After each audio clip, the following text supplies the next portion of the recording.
Welcome to another episode of Plastic Surgery Uncensored. I'm your host, as always, Dr. Rahban, and boy, do we have an episode/show for you. You guys are lucky. That's right, lucky, because I have been able to cajole, coerce, and persuade world-renowned Dr. Beverly to come on our show from Indianapolis, right? Correct. And join us. And we're going to be talking about, that's right, out-of-the-box procedures. These are procedures that I don't do because they are beyond my scope of skills and or understanding. And you can hear me on this podcast every day talk about all the shit you want to avoid. Don't go to Mexico and get some weird procedure or end up in some Korean ER doing something funky. But there are individuals who are incredibly well trained and well versed at these so-called out-of-the-box procedures because they've done them for many years, because they have trained in them. And the reason why I have Barry on is because if someone's going to do such procedures, they want to go to someone like Barry. And I would tell you there's probably a handful of individuals globally who are probably as well trained. So with that long-winded introduction, welcome to the show, Barry. My pleasure. It's a pleasure to be here on a Sunday. Yes, of course. And I was asking you what the weather's like. You said gray. Gray. What shade of gray? Is it light gray or dark gray? Today is dark gray. This is the Midwest, so it's dark gray.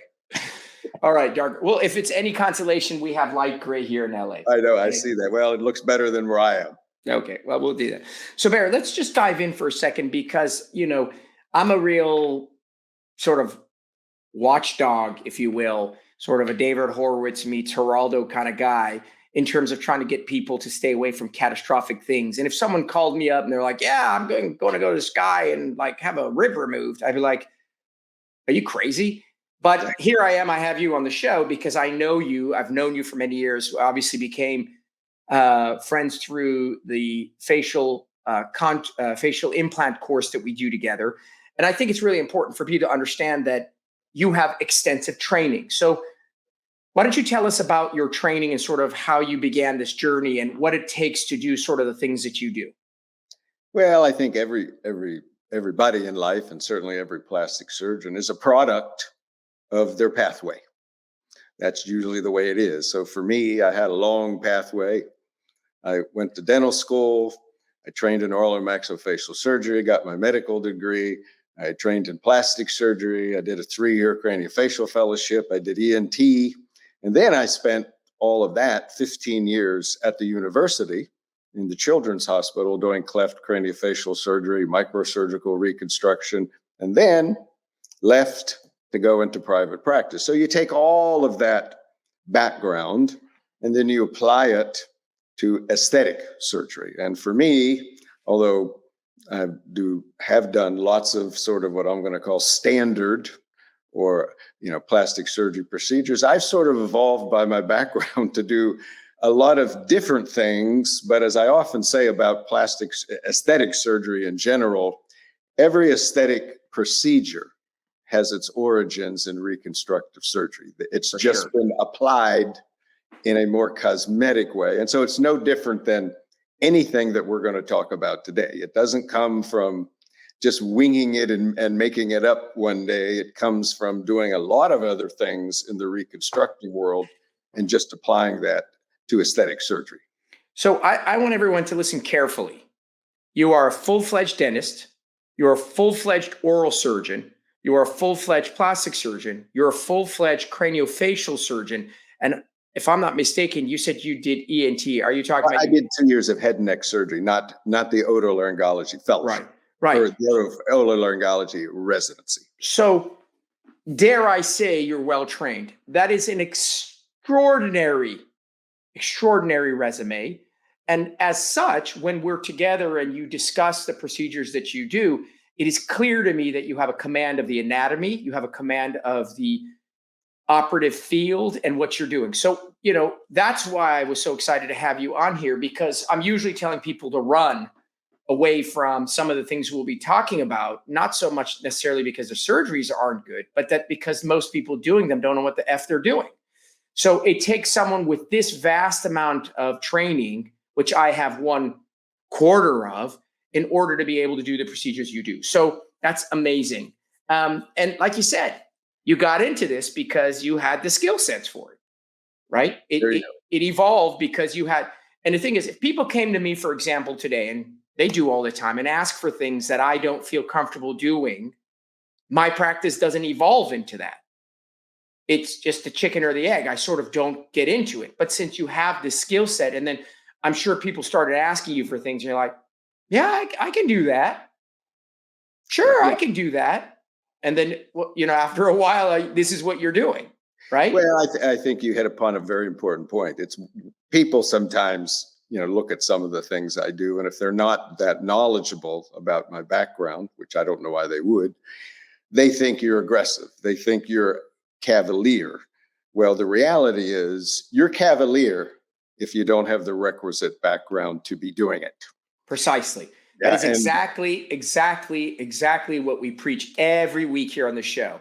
Everything has to do with who, where, when, what, and how. So now that we know you are well trained, you are an expert, let's kind of dive in. I kind of asked you to give me a list of the items that you do that we would refer to out of the box or non-standard.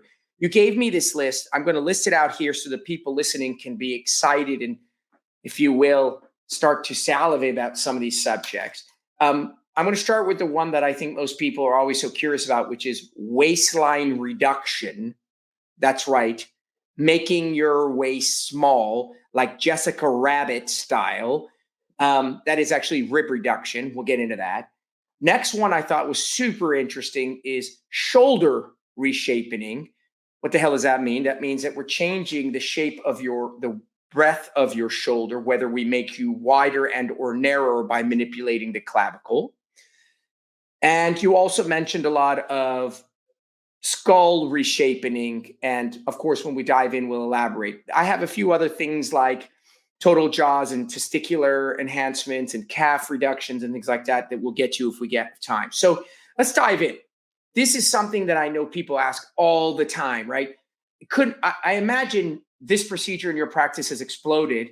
And the reason why I imagine it is everyone's always liked the idea of being kind of curvy. It's always been an attractive feminine shape, but no more so than now than ever before in the history of aesthetics, to be curvy. And so that's what drove the BBL phenomenon. So one way to be curvy is just leave your ribs alone and just keep adding volume to your waist, and that will create a curve or a distinction. You're going at it from the top, which is going through the ribs. So tell me what this procedure entails, and let me know about is it been more popular now, or is it just steady, or what? Well, rib removal is an interesting procedure because there's actually a mythical history to it.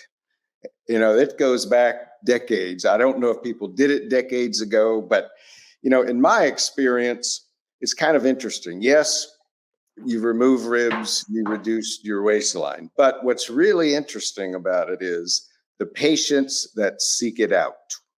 And they are different than what you think.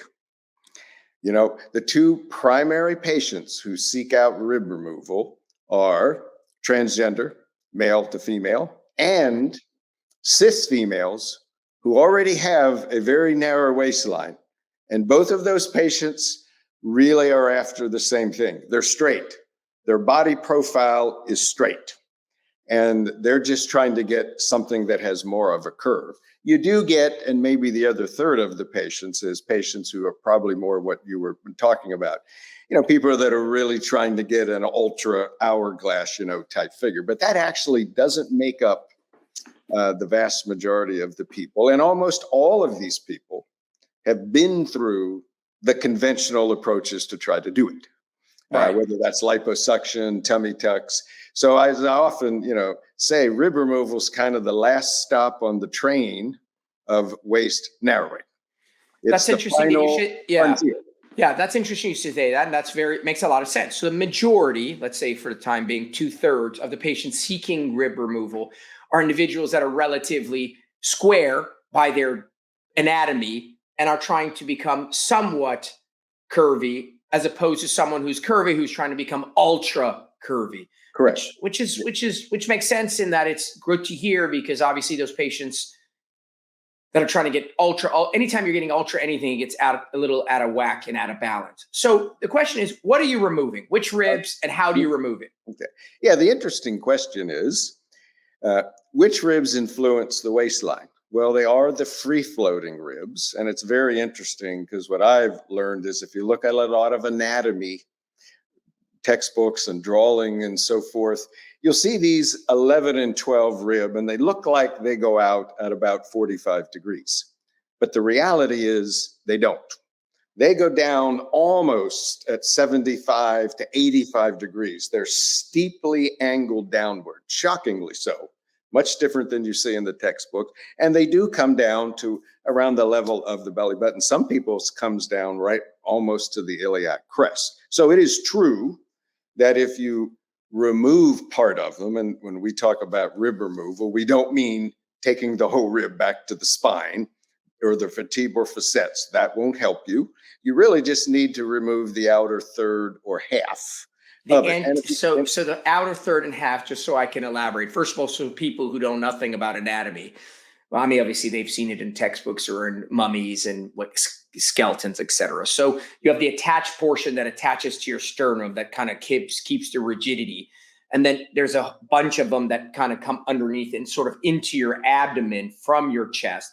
And they create a rib cage, if you will, within your abdomen. And the length of that relative to your pelvis determines how much space there is from your chest to your abdomen, if you're long torsoed or short torsoed. And so the third that you're removing is from the front to somewhere in the mid third, not all the way around, as you said, to the back.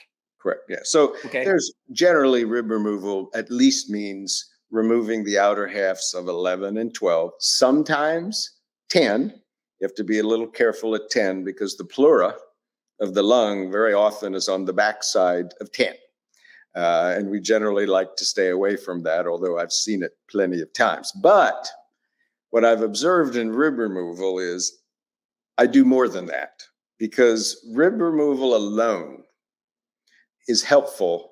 But what I learned right from the very beginning was the width of the latissimus dorsi muscle, the biggest muscle on your body by surface area that runs from your shoulder blades way down to your hips, goes way wide, and it is tremendously thick, even down as it approaches the iliac crest. So you have to go through that muscle anyway to get to 11 and 12. So what I do is carve out a big wedge of the latissimus dorsi muscle, and the combination of the muscle wedge and the rib removal allows it to move into the most that it can possibly move in.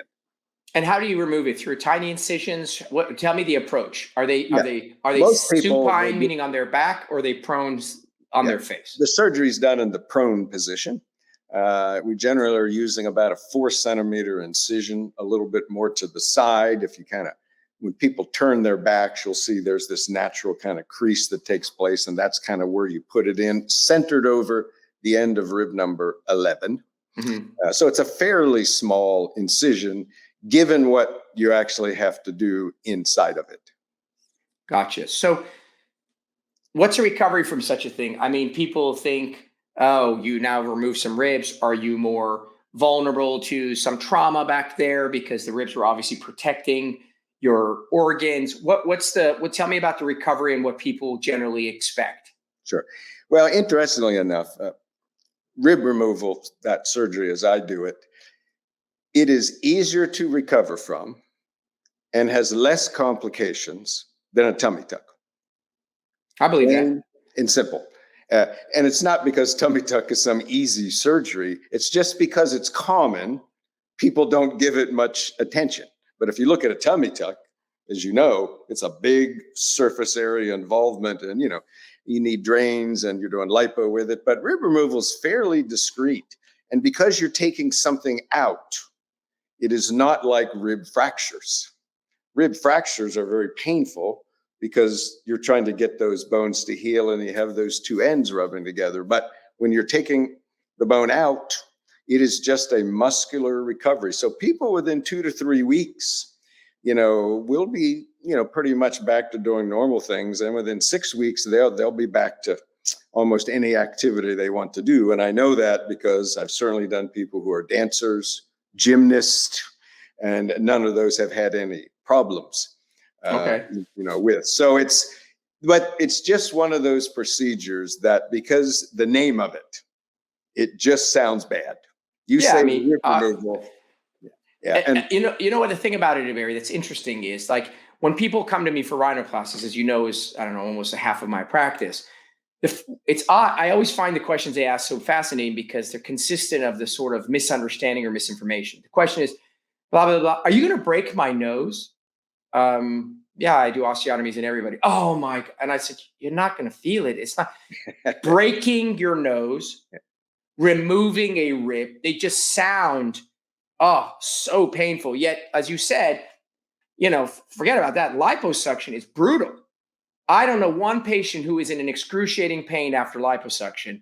Yet, a rhinoplasty has essentially no pain, and I would suspect a rib removal done correctly is also relatively painless. So that makes sense. It's painless. But if you want to put it in perspective, use an analogy that people know better because it's common. If people have BBL surgery, there probably isn't any procedure that I do that I would say is as bad as what BBL surgery does to somebody. Between 360-degree lipo all over their body, and it's a very uncomfortable procedure because it's just about the surface area of the trauma. It's huge, but nobody looks at that and go, oh, that's a terrible recovery. Or more relevant, as you know, nobody looks at BBL surgery and go, well, that's a dangerous procedure. Right. No, absolutely. Absolutely. It's become commonplace. Like, oh yeah, that girl got a BBL. No big deal. No less getting it in a random country. So Barry, so we got the whole waistline reduction thing. I find that kind of people already know about, but what I find that people know nothing about is this shoulder reshaping surgery that you do. I won't lie to you, up until I saw some of your photos, I was like, what the hell is Barry doing? What is shoulder reshaping? Why are you doing it? Why would you? I mean, I know, like, for example, models like broad shoulders, and we like to avoid short, tiny shoulders, but I don't even understand why someone would want to do it. And I'm not really even sure how you do it. So tell me a little bit more about shoulder reshaping again. Yeah, shoulder reshaping, and I don't know who invented it, quite honestly. I just came up with the idea and did it on my own. Somebody may have done it before me. I just don't know. But it comes from, initially, the demand comes from transgender surgery. Okay. That is the demand for it in the male to female patient. And what you learn in them is when it comes to their body, everybody knows facial feminization. That's obviously a very common procedure almost today. But when it comes to their body, one of their primary concerns for many of these patients is the width of their shoulders, or how square their shoulders are. It is a huge area of shoulder dysphoria, and perhaps surprising to many, it's often more important to them than getting breast implants in the context of feminizing their body. It is a big issue to have these broader, more square shoulders. Okay. So that's the origin of it. So helping these patients have more narrow shoulders, or by taking the clavicles, the clavicle bone anatomically, its main function is to keep your shoulder off of your sternum. That's the role that it actually plays, so it doesn't collapse on there. And so taking out a segment of that bone will allow the entire shoulder girdle to move inward. Is it that the shoulders are moving inwards, or are they rotating in? Well, yeah, it's a very good insight, because the clavicle is not a horizontal bone. It's a lazy S-shaped bone. And so as you reduce a segment of it, most of it's width, but there is a bit of anterior rotation. And what that ultimately creates is a softening effect on the shoulders. You can take squarer shoulders and they're more narrow, but they look a little bit more rounded and softened. So that's why I like the term reductive shoulder reshaping, because it's more than just narrowing. It does change the shape of them. Got it. And then you approach the clavicle through the clavicle, like right on where it is? Where do you make the incision? Right over the clavicle? Well, as I said earlier, like every aesthetic procedure, being able to fix a clavicle fracture has been around for, who, as long as plates and screws have been around. But Sure. if you look at the way orthopedic surgeons, and that I'm not denigrating the way they do it, they put a big incision right on the front part of the clavicle and they throw in a big plate. That isn't going to work aesthetically. So the best place to put it, both from an incision standpoint and the thickness of the bone, is in the inner third. So it's not in the front of the clavicle. It actually goes in this little concave area above the clavicle behind it, otherwise known as the supraclavicular fossa. Right, in the sulcus there, so it's hidden in the valley of it. So when you reduce it, you go in there, you open up, you get to the bone, you saw two sections of it off, you bring it together and you plate and screw it together and stabilize it. Is that how you do it? Correct. Conceptually, it's very straightforward. Correct. That's exactly what it is. Take out a piece of the bone, put it together, your shoulders get narrow. So as an operation, it's conceptually very, it's a linear operation. What makes the operation unique, at least in our world of plastic surgery, is the recovery. Okay. Before we go on to the recovery, how do you know how much to take? Is there a limit? I'm sure there's a limit, right? Because you can't take out a 3.5 centimeter, a 5 centimeter section of the clavicle. It will cause physiologic alteration. So what is the limits of what you can remove? Yeah, that's a good question, because every patient's first question is, how much are you going to take? And of course, like lipo, everybody wants you to take as much as humanly possible to do.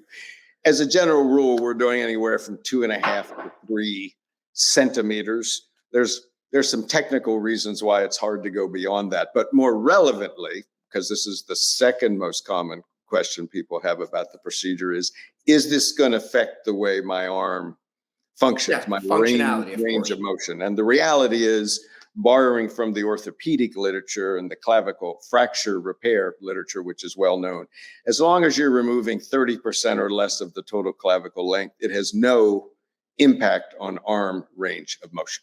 Okay, so then you shifted to the right question, which is recovery. But before we get into recovery, I want to throw in the segment of expansion, right? Because oddly enough, I'm not in the transgender world, so I don't know that, but it does make sense. But then you have individuals who just have very narrow shoulders and it's very aesthetically non-desirable. The idea of expanding your shoulders, as is sort of almost required for any model, is interesting. And what do you do as a spacer? How do you expand, and what do you use in between the space? Yeah. Shoulder lengthening or widening is a very different animal, as you already have alluded to, because it is men. It is men, at least in my experience, always men. Some of them do have very narrow shoulders. Most of them do, and that's kind of why they seek it. It is a different surgery because your clavicle is designed to hold your shoulder out. So when you take out a segment of the bone on the operative table, the first thing you'll observe is these two segments pass and collapse on each other. It's without force. You don't need to push them in the direction you want them to go. They go passively. You already, as usual, you're insightful about what I'm about to say, which is it's a different animal when you want to push it out, because now you're pushing against the whole shoulder girdle tissues. But the point is, what I've developed to do is, yes, it's true. You could cut that bone. You could take a block of bone from somewhere else and put it in as a spacer. You could do that. You could take a piece of the fibula from your leg or put it in there.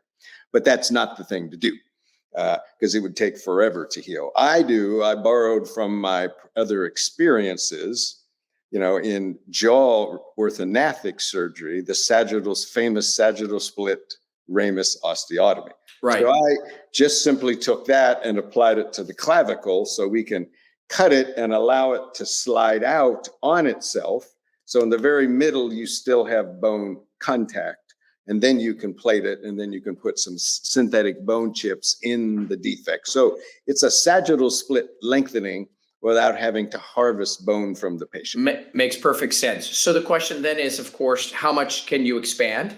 Is it the similar nature in that you can go about 3 centimeters, or is it less Yeah. because you have a huge force pushing against you? Yeah, well, it's both. There's a technical issue of, as you make that split, all of a Right. sudden it's a whole different thing when the clavicle's longer and there you can't put any plate and screws over the split section. Right. It's only the duplicated portion that can hold screws or anything. Yeah. So it's, the bottom line is we'd like to get 25 millimeters, a centimeter, but realistically, I've never been able to go beyond 18 to 20, somewhere between 15 and 20 per side. Okay. And that ends up being translating to something visible. Patients are like, oh, wow, this looks better.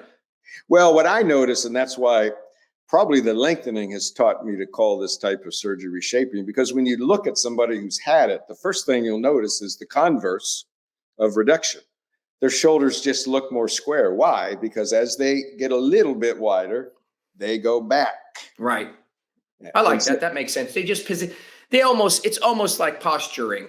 A person can probably gain or lose what you give them based on slouching versus standing erect. It would be essentially the same. Correct. You got now, you led to the question at hand, which is when we talked about rib removal or waistline reduction, you said it's actually quite uncanny how reasonably easy the recovery is, because it was something that perhaps is just floating and not doing it's not holding any force, and it's not involved in any real functionality. But it sounds like the clavicular surgeries are a little bit more involved because there's plates and screws and a lot of movement. Is that right? Well, it's not so much about pain. Most of the discomfort in shoulder surgery comes from the fact that you have to elevate a little bit of the pectoralis major muscle on the inner aspect. So it's more muscle pain than bone pain. But you do have to put people on some restrictive arm range of motion. And it's not like a clavicle fracture where you have one good wing and one bad wing.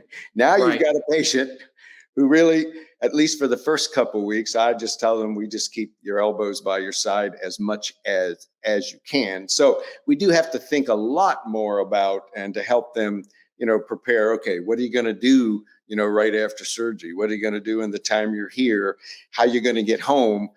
All of those sort of things, because their arm motion is going to be more restricted. Right. So that's important. So when we talk about procedures and people are flying around the world and they're having complications, people almost always think about just the surgery. And some operations, this being one of them, the recovery is as difficult, more complicated, more risky than the surgery itself. Correct. And here you have a surgery that is not that complicated. You make a sagittal split, you slide the clavicle over on itself, you put some plates and screws, you call it a day. But if that patient post-operatively doesn't have someone near them, they reach up to the top cabinet and snap, they break their clavicle, and now you're in a whole bunch of hurt. You've comminuted as fracture, blah, blah, blah, and it becomes a huge nightmare. So again, it's very important as people are listening that, you got to know the aftercare. That's why I'm such a stickler about when people get up and go to these random ass countries to have procedures done by very well-trained surgeons. It's because of the aftercare that isn't being followed, because you're now in another country flying and traveling in suitcases and layovers and shit like that. So we're going to take a quick break. We'll come back. We're going to touch on the third main topic, which is skull reshaping. And I'm going to try to touch on a few of the more smaller ones, like calf reduction. Like, I know a lot of women complain that their calves are too thick. They don't like it. Testicular enhancement, and maybe even a total jaw. So we're going to grab a quick break. We'll be right back with Barry Eppley, the man of the hour. All right. After these messages. Welcome to the second half of Plastic Surgery Uncensored. We are in a deep dive in out-of-the-box procedures with a world-renowned Barry Eppley, who is a true artiste here in this fashion. So, Barry, we've knocked out waistline reductions. We knocked out shoulder reshaping. So let's dive into this. Obviously, is an area that I'm sure you gained through your craniofacial training, which is skull reshaping.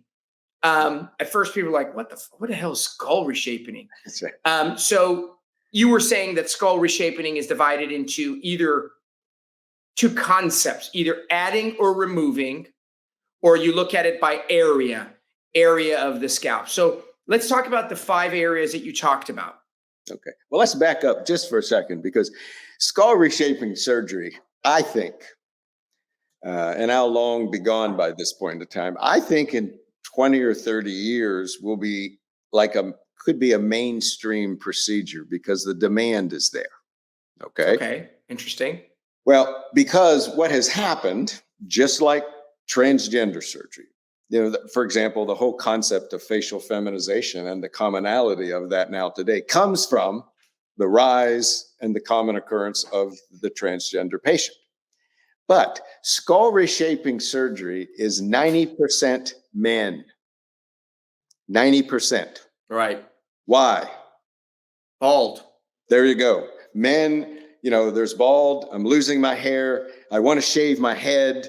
I am shaving my head. And so you have a male who all of a sudden, and nobody ever thinks about this, I have 5 surfaces on my head, which is fully seen in any angle you choose to view it by. And therefore, it's not like a nose, for example, and I'm certainly not belittling a nose, but you don't see a nose from behind. Right. But you see your head from behind. And you never look at your head and only see one surface at a time. Not possible. Because it's a sphere. So there is this demand of men, and there's just all sorts of aesthetic anomalies that bother people, from I have an occipital knob on the back of my head. I have a scalp roll. The back of my head's too flat. Oh, I have this ridge on the top of my head. Oh, I have a bump on my forehead. The side of my head is too wide. The side of my head is too narrow. It's kind of, that's why I said earlier, there's 35 skull reshaping procedures that you can do. That's insane. Yeah. And again, nobody would know this. Nobody would think about this, but it makes total sense, because when a man loses his hair, often many of them go straight to shaving their head or buzzing it. And all of a sudden, the shape of your head, like you look at Michael Jordan, he looks fantastic bald because he's got a nice round, we always say, a nice round, smooth head. But if you got a divot or a dent or a weird sort of flattening area, you're not going to be too excited to be buzzing your hair. And that totally makes sense. So what are the 5 main surfaces, if you will? Well, there's 5 surfaces of the skull: forehead, 2 sides, back, and top. So there are lots of things that could go awry on all of those 5 surfaces. Okay, but so you said the gist of it, which makes sense, is either you're adding something because it's flat or defect or depressed, or you are removing because it is of excess, whether a small amount or a total amount, correct? That is correct. So let's go towards the easier side, which is I have this skull and I have excess. It's bulging here or it's too prominent here. So the assumption is that we're shaving down the area that is of excess, correct? What are the methods of reducing excess skull? Well, minus the brow bones. And remember, the forehead and your brow bones is actually part of your skull. But, minus brow bone reductions where you're dealing with the frontal sinus. Otherwise, it's just reducing the thickness of any area. Whether it's a raised area, the most common raised areas, and it's not uncommon at all, the occipital knob, the occipital bun, these bulges. That's the area in the back of your head that would be sort of what you put your head on when you rest your pillow. Yeah, and then there are people who have ridges off the top. It's the native sagittal suture. For some people, they don't have sagittal craniosynostosis, but it's like they have a microform of it. So they'll have a raised ridge or a prominence. So, and you basically are shaving, and you can. And so you're using a burr. You are burring it down with a powered and burring it down. So shaving. Do you ever have to osteotomize or chisel it out?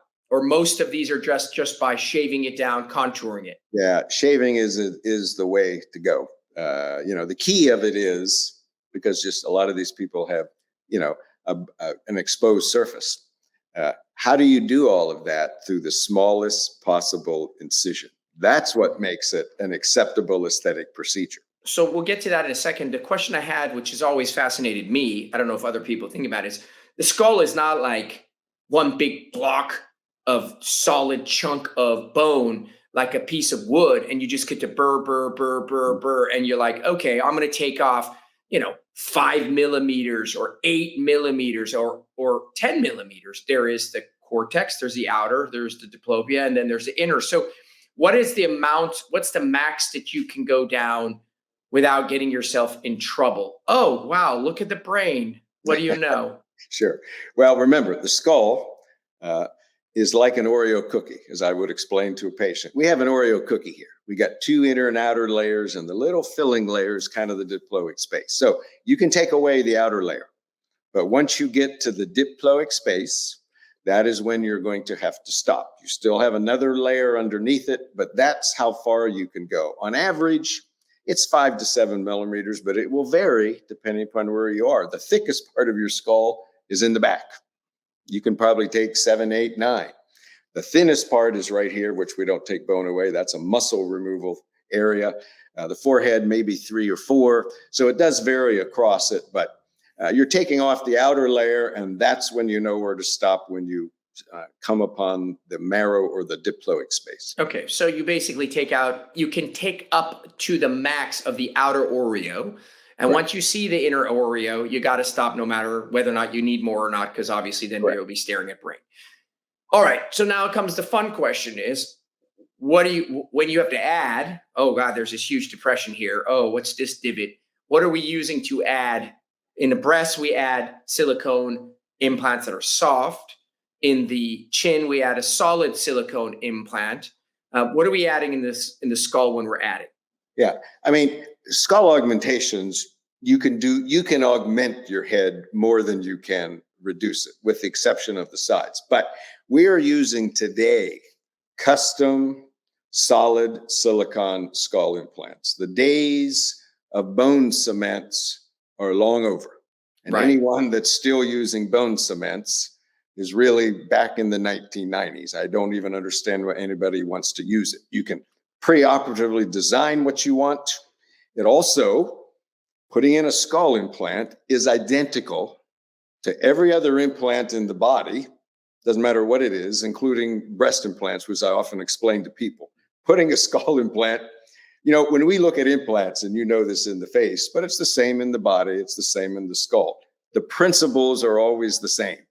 We make a little incision through which we make a big pocket, through which the implant is deformable, able to be bent, folded, whatever, that passes through this incision, that once it gets on the inside, it will allow itself to go back and resume its form. And Right. that's how all skull augmentations are done, the far superior way to do it. Right. So, I mean, we've come a long way, and this is something that I think this is where technology comes in immensely. Is, when we do standard implants, whether that's the chin or the breast or whatever, they're pre-made in a box and they go. But when you are at the level that you are, you take CAT scans, you send them in, they do 3D imaging, you get exactly what you want for the patient. Oh, wow, this guy's you've shown many examples where they've been traumatic or lost a skull or whatever in an accident. You create exactly the shape you want, you send it in, they create a solid silicone implant like they do for pec implants or buttock implants or what have you. And you skillfully and elegantly place it in there and it fills a space. Yeah. Now, the skillful, elegant part is the incisions, because these people are bald. That's the whole goddamn point. You Yes. can get away with, a not so great incision or a large incision in hair bearing people. So, like you were saying, it's all about size, I'm assuming. The smaller, the better, and sort of S shapes and things like that. What do you do how do you get them in? Well, I think, and this is why I think one day down the road, this will be a little bit more common. But see, people that use bone cements, and I see patients all the time who somebody somewhere made an incision, put in a bone cement, and I don't even understand why in 2023 you want to use a technology that was made to replace a full thickness segment of the skull that's missing, and somebody already has a big incision. But to aesthetically make a small incision, make this bone cement, turn it into putty and jam it in the hole and push it around and think you're going to get a good result that's smooth and even, they're not making the leap of faith to, this is onlay, not inlay. Right. You're not replacing bone. You're just placing it on top of it to enhance or change the shape. So let's have a good shape that we want going in, and you can put unbelievably large implants. And there are some people who get two-stage skull augmentations. This is particularly common amongst women, the other 10%, who my head is small, and women, as you know, a lot of times fluff up their hair back here, and they're often camouflaging a small head, but eventually they may tire of poofing their hair and so forth. And so two-stage skull augmentation is, again, we're just borrowing from reconstructive surgery. We put in a tissue expander, do a little incision, blow up the tissue, let them blow up the tissue expander over 2 or 3 or 4 months, and then come back in. And then we can put in a bigger skull implant aesthetically than what they might have had if they didn't have scalp expansion. I mean, altogether, such a fascinating area within plastic surgery. And as you said, becoming more and more commonplace, just like many of the transgender facial feminizations. And I do think that you're absolutely right. There'll be a moment or time, whether it's past your time, past my time, where this becomes what we would call routine. So, well, as I often say, plastic surgery pretty much has covered the entire body. The last bastion that hasn't been addressed is head shape concerns. Well, you're doing it. You're blazing a trail, my friend. So let's shift gears to a couple of small items that I just want to touch on quickly. We've obviously been chatting for quite some time, but let's first is Adam Apple, right? Adam's apple, right? Transgender. It's a dead giveaway. Oh my God, that's a guy. Oh, that's a young lady. So people are always curious or asking me, what do you do with the Adam's apple when you're doing transgender? Yeah, you made the jaw smaller, you made the nose cuter. What do we do with the Adam's apple? Well, Adam's apple is cartilage. And so literally you are reducing the prominence by, it's the one time the procedure is properly named, tracheal shave. And in my experience, ironically, even though everybody associates it understandably with the transgender patient, 50% of the tracheal shaves I've ever done are in men. And that's because I've seen men who have these huge Adam's apples that stick, they're often thin, but it's just too big. So there are men who get tracheal shaves, probably for most surgeons not as common as in the transgender patient, but in my experience, it's about 50-50. So the tracheal shave that you do, obviously the trachea is a windpipe, and the casing is the cartilage. If you shave too much, you're going to poke a hole in it and you're going to end up in the trachea itself. So again, much like the skull, how much do you know you can shave before you've created a pinhole in it? Well, actually, it's more not creating a defect or hole in it. It's more destabilizing the two sides of the cartilage. The thyroid cartilage, as they come together, fuse right here. And as you start to shave down where they come together, you will notice, and the vocal cords are attached on the inside. That's where they're attached. But as you start to shave it down, you want to take down as much as you can, but you'll start to see you develop a little mobility between them. And once you kind of reach that point, if you haven't reached your aesthetic reduction beforehand, that's when you stop. So your end point is not necessarily, I've gone too far, I can see inside the trachea, because you will have stopped well before then. Correct. Well, always remember, the basic rule in aesthetic surgery.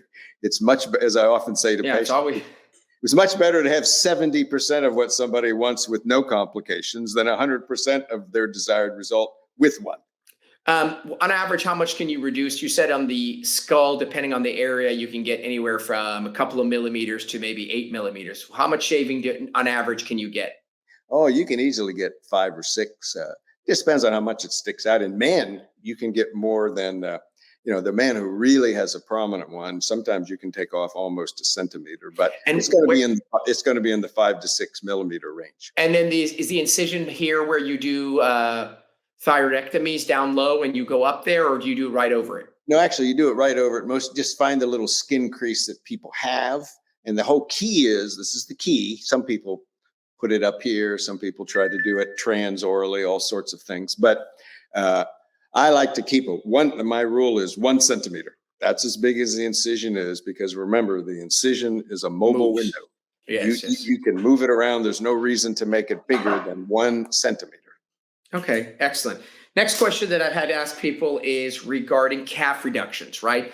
So we have calf augmentations as our other body parts, where much like the same concept of implant-related buttock augmentation, implant-related skull augmentation, calf augmentation is the same concept, small incision, stick a big solid piece of silicone on top. But now reduction, much more complicated because it's a functioning muscle.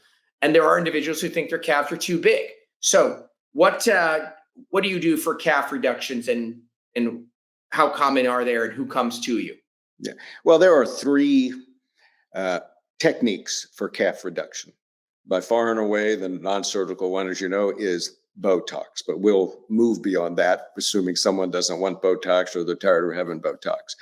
You can either release some of the fibers, which is actually my preferred technique, or you can go in and clip a little branch of the motor nerve. They're both very effective, but through the same incision in the back of the knee, you identify the gastrocnemius, the calf muscle. And if you just take electrocautery and you just start releasing some of those fibers, and as you know, when you detach fibers, ultimately the muscle's going to atrophy.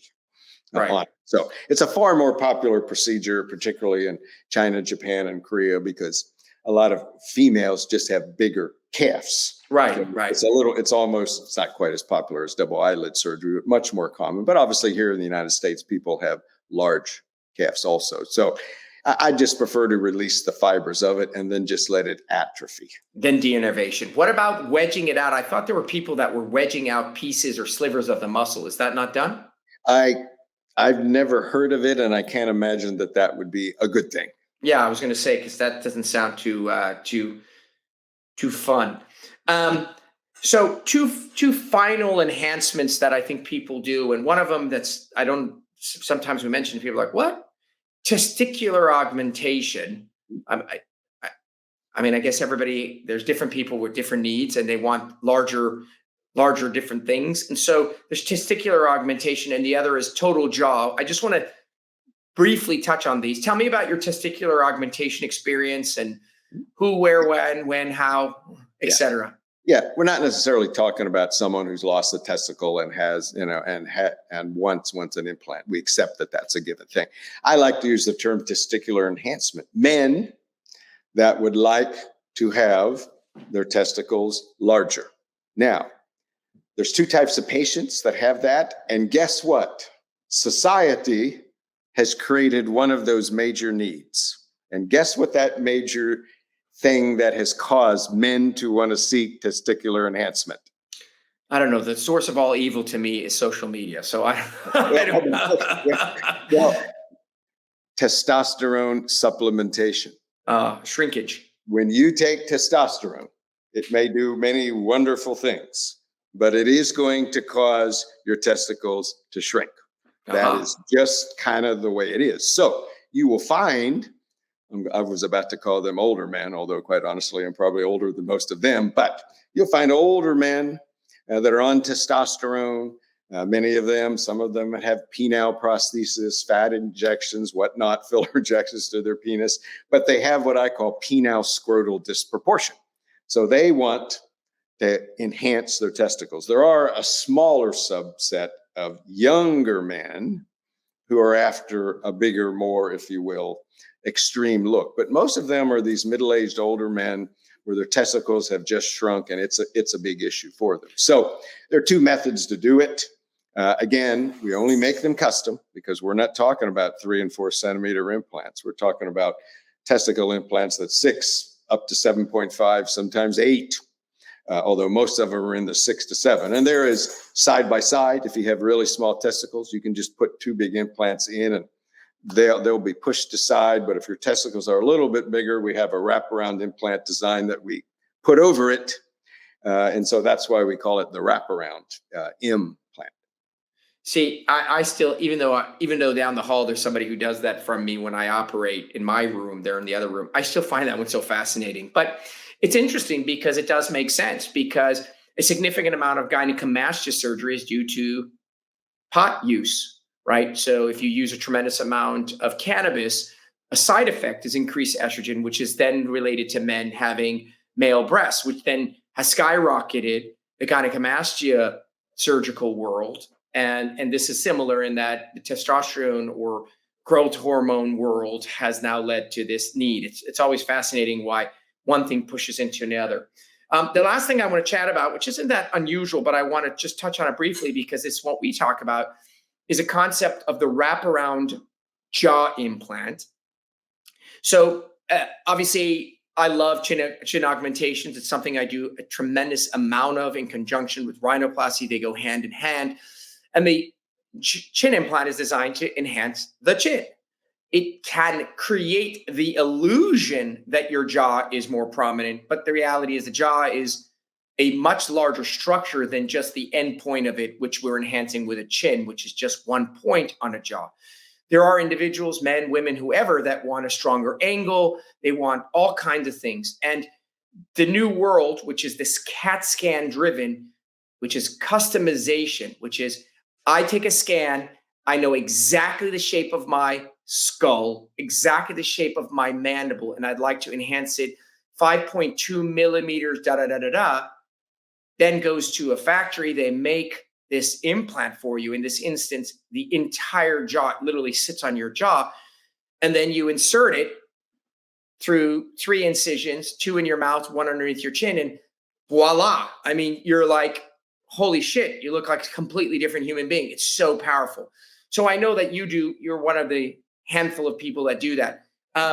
Just give me your 20-second overview on who, where, when, why of total jaw implants. Well, just like the 80s and 90s ushered in, although it wasn't the first, chin augmentation, as we spin ahead 30 years, people are now looking at it in a more comprehensive manner. The chin just makes up 1/3 of your jaw, albeit the projecting anterior point, but there's 2/3 of the jaw, behind it. So I just think people now are looking at more enhancement, and almost 40% of the patients are patients who already have chin implants. They may be satisfied with them. They may not be satisfied with their chin implant, but they look at it and go, I'm ready to graduate. That's the term I use. I'm going to graduate from my chin up to the total jaw. And of course, maybe social media is responsible and the internet and so forth, but particularly for guys in particular, having a strong lower jaw for particularly a lot of young men is almost the modern day equivalent of breast implants for women. Yeah, I agree 100%. And it's fascinating enough, I would say that more than half of my patients who get chin augmentations are women. So, the messaging that I always tell patients is, I have magazines in each of my exam rooms, and I'll grab it and I'll cover up 2/3 of the face of a female and be like, you see this mandible of this super attractive female? This mandible is larger than mine. And it turns out that androgenetic or very broad or strong jaws are not limited to men. And that there are many supermodels whose jaws would just trump yours and mine in a split second, Angelina Jolie being just one of many. So yes, I think that taking many photos, now everyone's a model, everyone is seeing images of themselves. Jaws are really, really important. Well, I think that wraps up a kick-ass, super comprehensive summary of everything out there that I consider out of the box. And, you guys are lucky because Barry is truly not only an expert, but he's an excellent communicator and educator. So not only does he do cool shit, but he's very good at explaining it. So thanks again for being on the show. Barry, where can people find you? How do they get you? They're going to listen to this and be like, holy shit, I need my rib removed and then thrown into my clavicle. And then I got to shape my butt and take it on my head. Where do we find you? Well, the easiest way is to get right at us. Just go to inquiry, INQUIRY, inquiry, inquiry@eppleyplasticsurgery.com. That's the portal that everybody comes in through. So feel free to send an email, ask questions, send some pictures. We get 30, 40, 50 a day that I answer them all personally for it. So that's a great place if you just have some questions, whether it's surgery you're interested in me doing, or whether, which is not uncommon today, I've had surgery by Dr. Y. What do you think? Right. Eppley, for those of you who are just listening, is Eppley. Barry Eppley, Eppley. Inquiry at eppleyplasticsurgery.com. Love it. Well, I hope that if you were ever curious about this, now you have some more information. As always, thank you for tuning in our show. Hopefully you found this interesting as always. Till we'll see you guys next week. If you love our show, I ask you only one thing, which is to share it with friends and family and go write something nice. We always appreciate it. All right, Barry, have a wonderful rest of your weekend, and I look forward to seeing you at the next course. All right, take care. You bet. All right, guys. Till next week, this is Dr. Rahban on Plastic Surgery Uncensored.